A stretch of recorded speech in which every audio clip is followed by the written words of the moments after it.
I love this bread. This is how we bake it.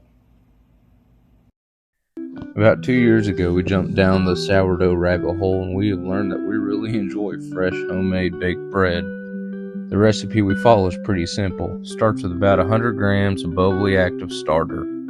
Once you get the starter put in there, you mix in about 375 grams of warm water.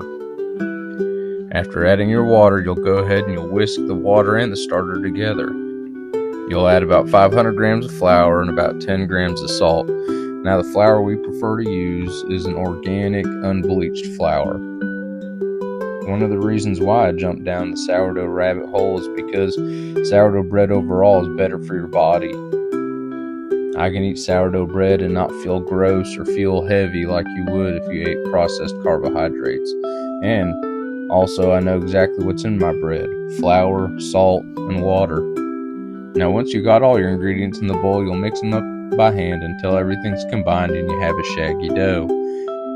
Then you'll cover and let it sit for about 30 minutes. Once that 30 minutes is passed, you'll start your stretch and folds.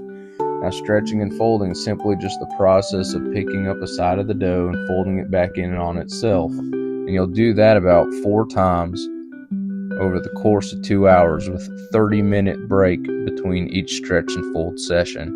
And you'll see that every time that you do a stretch and fold or a set of stretch and folds, it adds structure and tension to the dough.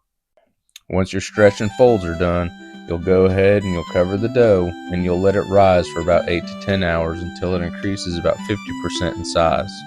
After that 8 to 10 hour rising time, then you go ahead and you shape your dough.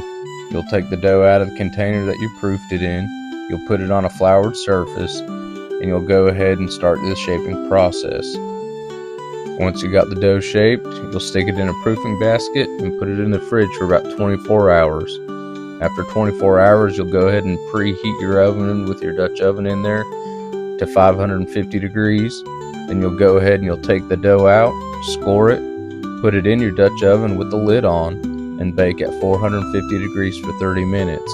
Once that's done, you'll remove the lid, bake at 400 degrees for about 15 minutes. And then when that timer goes off, you'll take your bread out and let it sit on a wire rack for about an hour before slicing. And there you have it, folks. Fresh bread to enjoy for you and your family. So easy, even a feller like me can do it. So no excuses, y'all. Go on, give it a try, and get after it.